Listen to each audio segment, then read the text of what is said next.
ಎಲ್ರಿಗೂ ನಮಸ್ಕಾರ. ಶಿವಣ್ಣ ಬಂದಾಗ ಪ್ರತಿ ಮೂಮೆಂಟ್ ಕೂಡ ಸ್ಪೆಷಲ್ಲೇ.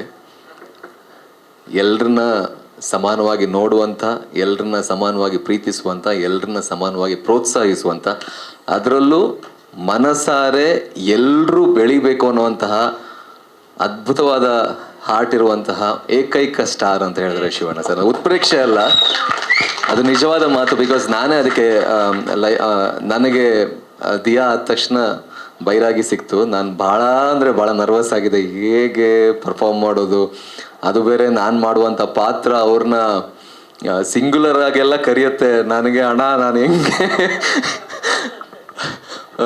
ತುಂಬ ಅಂದರೆ ತುಂಬ ನರ್ವಸ್ ಆಗಿದ್ದೆ. ಮೊದಲನೇ ದಿನ ಶೂಟಿಂಗ್ ನರ್ವಸ್ ಆಗಿದೆ, ಎರಡನೇ ದಿನ ನಿಜವಾಗ್ಲೂ ಅವರು ಅಣ್ಣನ ಥರ ನನ್ನಂತಲ್ಲ, ಸೆಟ್ಟಲ್ಲಿರುವಂಥ ಎಲ್ರೂ ಅವ್ರನ್ನ ಶಿವಣ್ಣ ಅಂತ ಕರೆಯೋಕೆ ರೀಸನ್ನೇ ಅದು.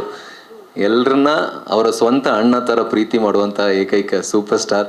ನನಗೆ ಭಾಳ ಖುಷಿ ಇದೆ. ನನ್ನ ಲೈಫಲ್ಲಿ ತುಂಬ ಮೆಮೊರೇಬಲ್ ಡೇಸ್ ಅಂತ ಹೇಳಿದ್ರೆ ಬೈರಾಗಿ ಶೂಟಿಂಗ್ ಅಣ್ಣ. ನೀವು ಮತ್ತು ಧನಂಜಯ್ ಸರ್ ಇಬ್ಬರ ಜೊತೆ ಕಳೆದಂಥ ಕ್ಷಣ ಯಾವತ್ತೂ ಮರೆಯಲಾರದಂಥ ಕ್ಷಣ. ಸೊ ಇವತ್ತು ನಮ್ಮ ಸಾಂಗನ್ನು ರಿಲೀಸ್ ಮಾಡಿರೋದಕ್ಕೆ ಬಂದಿರೋದಕ್ಕೆ ಧನ್ಯವಾದಗಳಣ್ಣ. Thank you very very much from heart. Complete team ನಿಮಗೆ ಥ್ಯಾಂಕ್ ಮಾಡ್ತೀವಿ.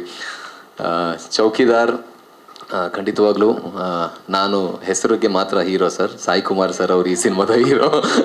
ಫ್ಯಾಕ್ಟ್ ಸರ್ ಅದು. Protagonist Sai Kumar sir. ನನಗೆ ಐ ಎಂಜಾಯ್ಡ್ 50 ವರ್ಷ ಅಂತ ಹೇಳ್ತಾ ಇದ್ದೆ, 50 ವರ್ಷ ಸಿನಿಮಾ ಇಂಡಸ್ಟ್ರಿಗೆ ಬಂದಾಯಿತು ಅಂತ. ನಾನು ನಿಜವಾಗ್ಲೂ ಫಸ್ಟ್ ಡೇ ಶೂಟಲ್ಲೇ, ಅಂದರೆ ಅವ್ರ ಜೊತೆ ಒಂದು ತುಳು ಸಿನಿಮಾ ಮಾಡಿದ್ದೆ, 4 ದಿನ ಮಾತ್ರ ಶೂಟ್ ಮಾಡಿದ್ದೆ. ಆವಾಗ ಗೊತ್ತಾಗಿಲ್ಲ. ಈ ಸಿನಿಮಾ ಶೂಟ್ ಮಾಡಿದಾಗ ಅವರಲ್ಲಿರುವಂಥ ಈಗಲೂ 50 ವರ್ಷ ಆದರೂ ಕೂಡ ಆ ಒಂದು ಎಂಥೂಸಿಯಾಸಮ್ ಇದೆಯಲ್ಲ, ಅದು ಈಗಲೂ ಪ್ರತಿ ಶಾರ್ಟ್ಗೂ ಹಿಂಗೆ ಮಾಡೋಣ ಹಂಗೆ ಮಾಡೋಣ ಅಂತ ಮಾಡಿದಾಗ ನಾನು ದೇವ್ರೆ ಅವ್ರನ್ನ ನೋಡಿದ್ವಿ. ಅದೇ ಎನರ್ಜಿ ನನಗೆ. ಅದೇ ಶಿವಣ್ಣ ಥರನು. ನಾನು ಆವಾಗ ಬೈರಾಗಿ ಮಾಡುವಾಗ ತುಂಬ ದಪ್ಪ ಆಗಿದ್ದೆ. ನಾನು ಸೆಟ್ಟಿಗೆ ಹಿಂಗೆ ಹೋಗ್ತಿದ್ದೆ ಬೆಳಗ್ಗೆ. ಶಿವಣ್ಣ ಬಂದಾಗ ಅಯ್ಯೋ ದೇವ್ರೆ ನಾವು ಯಾವ ಲೆವೆಲ್ ಅಂದರೆ ಆ ಎನರ್ಜಿ, ಆ ಎಂತೂ ನಿಜವಾಗ್ಲೂ ಅವರು ಆ ಟೈಮಿಂದ ಈಗಲೂ ಉಳಿಸ್ಕೊಂಡಿದ್ದಾರೆ. ಅಂದರೆ ಅದು ನಿಜವಾಗ್ಲೂ ಶ್ಲಾಘನಾರ್ಹ. ನಮ್ಮಂಥ ಯಂಗ್ ಆ್ಯಕ್ಟರ್ಸ್ಗಳಿಗೆ ಅದೊಂದು ಸ್ಫೂರ್ತಿ, ನಾವು ಕಲಿಯುವಂಥದ್ದು ಬಹಳ ಇದೆ.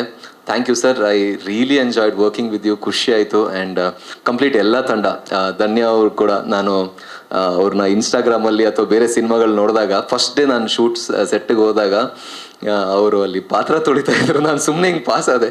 ಆಮೇಲೆ ಹಿಂಗೆ ವಾಪಸ್ ಬಂದು ನೋಡ್ತೀನಿ ಧನ್ಯ ಅವರು ಅಂತ. ನನಗೆ ಶಾಕ್. ನಾನು ಅವ್ರ ಹತ್ರ ಕೇಳಿದೆ, ಇದೆಲ್ಲ ಯಾವಾಗ ಕಲ್ತ್ರಿ ನೀವು ಅಂತ. ಬಟ್ ಅದು ಆ್ಯಕ್ಟರ್ಸ್ಗೆ ಇರಬೇಕಾಗಿರುವಂತಹ ಒಂದು ಗುಣ. ಅಂದರೆ ಬ್ರೂಸ್ಲಿ ಅವರು ಒಂದು ಮಾತು ಹೇಳ್ತಾರೆ, ಅಂದರೆ ಬಿ ವಾಟರ್ ಮೈ ಫ್ರೆಂಡ್ ಅಂತ. ನೀರು ಒಂದು ಬಾಟ್ಲಿಗೆ ಹಾಕಿದಾಗ ನೀರು ಎಲ್ಲ ಶೇಪ್ ತಗೊಳುತ್ತೆ. ಸೊ ಅದು ಆ್ಯಕ್ಟರ್ಸ್ಗೆ ಇರಬೇಕಾಗಿರುವಂಥ ಗುಣ. ಅದು ಧನ್ಯ ಅವ್ರನ್ನ ಈ ಸಿನಿಮಾದಲ್ಲಿ ನೋಡಿದ್ದೀನಿ. ಭಾಳ ಖುಷಿ ಇದೆ ಎಲ್ಲರ ಜೊತೆ ಕೆಲಸ. ಧರ್ಮ ಸರ್ ಜೊತೆ ಕೆಲಸ ಮಾಡಿರುವಂಥದ್ದು. ನಾಗೇಂದ್ರ ಪ್ರಸಾದ್ ಸರ್ ಕೂಡ ಅವ್ರ ಅದ್ಭುತವಾದ ಹಾಡುಗಳು ನನಗೆ ಪ್ರಿವಿಯಸ್ ಸಿನಿಮಾದಲ್ಲಿ ಕೂಡ ಸಿಕ್ತು. ಈ ಸಿನಿಮಾದಲ್ಲಿ ಸಿಕ್ಕಿರೋದು ನನ್ನ ಪುಣ್ಯ. Sachin Basrur sir and Chandrashekhar Bandiyappa sir. ಇದರಲ್ಲಿ ನಾನು ಹಾ ಅಂತ ಹೇಳಿ ಹ್ಞೂ ಅಂತ ಹೇಳಿದ್ರು ಎಲ್ಲ ಅವರೇ. ನಾನು ನನ್ನ ಮೈಂಡ್ ಫ್ಯಾಕಲ್ಟಿ ಎಲ್ಲ ಯೂಸ್ ಮಾಡಿಲ್ಲ ಈ ಸಿನಿಮಾದಲ್ಲಿ. ಎಲ್ಲ ಡೈರೆಕ್ಟ್ರದೇ ಎಲ್ಲ ಇರೋದು. ಸೊ ಏನೇ ಶ್ರೇಯ ಬಂದರೂ ಅದು ನಿರ್ದೇಶಕರಿಗೆ ಬರಬೇಕು. ಆ್ಯಂಡ್ ಸ್ಪೆಷಲಿ ಈ ಸಿನಿಮಾದಲ್ಲಿ ನಾನು ಹೇಳಬೇಕಾಗಿರೋದು ಚಂದ್ರಶೇಖರ್ ಸರ್ ಬಗ್ಗೆ. ನಿಜವಾಗ್ಲೂ ನೀವು ಸರ್ ಬಹಳಷ್ಟು ಜನ ಯುವಕರಿಗೆ ಸ್ಫೂರ್ತಿ ಸರ್. ಸಿನಿಮಾ ಹೌದು, ಬಟ್ ನಿಮ್ಮ ಲೈಫ್ ಸ್ಟೋರಿ ನಿಜವಾಗ್ಲೂ ಬಹಳಷ್ಟು ಜನ ಯುವಕರಿಗೆ ಸ್ಫೂರ್ತಿ. ಅಂದರೆ ಸ್ಟೆಪ್ ಬೈ ಸ್ಟೆಪ್ ನೀವು ಬೆಳೆದು ಬಂದಿರುವಂಥ ಹಾದಿ, ಈಗ ಕಟ್ಟಿರುವಂಥ ಸಾಮ್ರಾಜ್ಯ ವಿದ್ಯೆಯ ಕ್ಷೇತ್ರದಲ್ಲಿ, ಅದೇ ರೀತಿ ಸಿನಿಮಾದಲ್ಲೂ ಅದೇ ಸಾಮ್ರಾಜ್ಯ ಕಟ್ಟಿ ಅನ್ನೋದು ನನ್ನ ಆಶಯ. ಆ್ಯಂಡ್ ನನಗೆ ಈ ಸಿನಿಮಾದಲ್ಲಿ ಕೆಲಸ ಮಾಡಿರುವಂಥ ಎಲ್ಲ ಟೆಕ್ನಿಷಿಯನ್ಸ್ಗಳಿಗೆ ಧನ್ಯವಾದ. ನೀವು ತುಂಬ ಚೆನ್ನಾಗಿ ತೋರಿಸಿದಾರೆ. ಸಿದ್ದಣ್ಣ, ಎಲ್ಲರೂ ಕೂಡ, ಫೈಟ್ ಮಾಸ್ಟ್ರು ಎಲ್ಲರೂ ಕೂಡ. ಪೃಥ್ವಿ ಹೆಸರು ಉಳಿದಿದ್ರೆ, ಅಂದರೆ ಯಾರ್ದಾದ್ರೂ ಉಳಿದಿದ್ರೆ ಸಾರಿ, ಬಟ್ ಖುಷಿಯಾಗಿದೆ. ಚೌಕಿದಾರ್ ಒಂದು ಅದ್ಭುತವಾದ ಸಿನಿಮಾ. ಚಂದ್ರಶೇಖರ್ ಬಂಡ್ಯಪ್ಪ ಅವರು ಒಳ್ಳೆಯ ರೈಟರ್, ಒಳ್ಳೆಯ ಬರಹಗಾರರು. ಅವರು ಹ್ಯೂಮನ್ ಇಮೋಷನ್ಸ್ನ ಭಾಳ ಚೆನ್ನಾಗಿ ಅರ್ಥ ಮಾಡ್ಕೊಂಡಿದ್ದಾರೆ, ತುಂಬ ಚೆನ್ನಾಗಿ ಬರೆದಿದ್ದಾರೆ. It was a very good experience. Cinema ದಯವಿಟ್ಟು ರಿಲೀಸ್ ಆದಾಗ ಎಲ್ಲರೂ ಕೂಡ ಸಪೋರ್ಟ್ ಮಾಡಿ. ನಮ್ಮ ಸಿನಿಮಾ ಅಂತಲ್ಲ, ಎಲ್ಲ ಕನ್ನಡ ಸಿನಿಮಾನು ನೋಡಿ ಪ್ರೋತ್ಸಾಹಿಸಿ ಅಂತ ಕೇಳ್ಕೊತೀನಿ. Thank you.